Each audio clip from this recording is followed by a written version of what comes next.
Infinity paradox EP3 the ज़ेटनल legacy. Portal से निकालते ही सतोरू और सरीना एआई के ऐसी दुनिया में पहुंचे जो उन्होंने कभी ख्वाब में भी नहीं देखी थी। ये ज़ेटनल प्लैनेट था जहां की हवा में एआई के मखसूस चमक थी और आसमान पर 2 सूरज चमक रहे थे। ये जगह अर्थ से कहीं ज्यादा हसीन और पुरअसरार थी, जहां हर तरफ नीली और सुनहरी रोशनी बिखरी हुई थी। वहन का इस्तकबाल हेलियन ने किया, जो ज़ेटनल्स का पूर्वकर लीडर था। हेलियन ने गोजो की तरफ देखकर मुस्कुराते हुए कहा, सतोरू गोजो, तुम्हारा स्वागत है। हमने देखा कि तुमने सुकुना जैसे प्लैनेटरी लेवल कर्स को कैसे शिकस्त दी। तुम्हारी बहादुरी की मिसाल पूरी गैलेक्सी में दी जाएगी।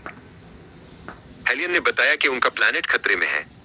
यहाँ ऐसी कॉस्मिक कर्सेस हमला करती हैं जिन्हें सिर्फ ज़ेटनल्स देख सकते हैं मगर मन नहीं सकते। उसने बताया कि उन्हें डार्क ओक्सोर का डर है क्योंकि वो इन कर्सेस के जरिए उन्हें ढूंढ सकता है। सरीना गौर से ये सब सुन रही थी और समझ रही थी कि ये मुकाबला कितना बड़ा है। प्लैनेट के पुरअसरार माहौल का सतोरू और सरीना पर अजीब असर हुआ। दोनों की उम्र घटकर 25 साल हो गई और वो पहले से कहीं ज्यादा जवान नजर आने लगे। सतोरू के बाल बढ़कर कंधों तक लंबे हो गई। उन्होंने पुराने कपड़े छोड़कर मखसूस ज़ेटनल कोट्स पहन लिए जो उनकी नई पहचान थी। उनकी मुलाकात रोलैंड से हुई, जो ज़ेटनल्स का सबसे माहिर वॉरियर था। रोलैंड के पास ये खासियत थी कि वो कर्स्ड एनर्जी CE का इस्तेमाल कर सकता था।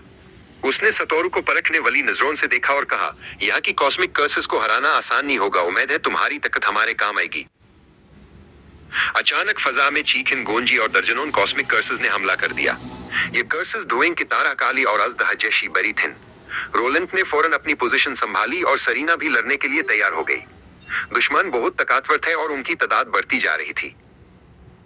हेलियन ने तेजी से आगे बढ़कर सतोरू को एआई के लंबी और भारी लॉन्ग हैंडल एक्स से थमा दी और सरीना को एआई के लंबा और तेज दागर खंजर।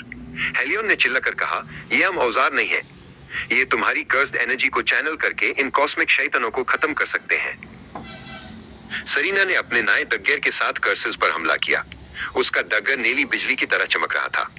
हर वार के साथ वो उन कॉस्मिक स्पिरिट्स के टुकड़े टुकड़े कर रही थी जो ज़ेटनल्स के लिए नाकाबिले तासखैर थी। उसकी रफ्तार इतनी तेज थी कि दुश्मन को संभलने का मौका ही नहीं मिल रहा था। सतोरू ने अपनी अक्से हवा में बुलंद की और USME ब्लू की ताकत समन की।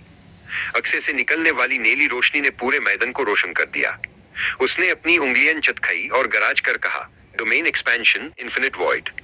अक्से की ताकत और डोमेन के मिलप ने तमाम कॉस्मिक कर्सेस को एआई के ही पल में राख कर दिया।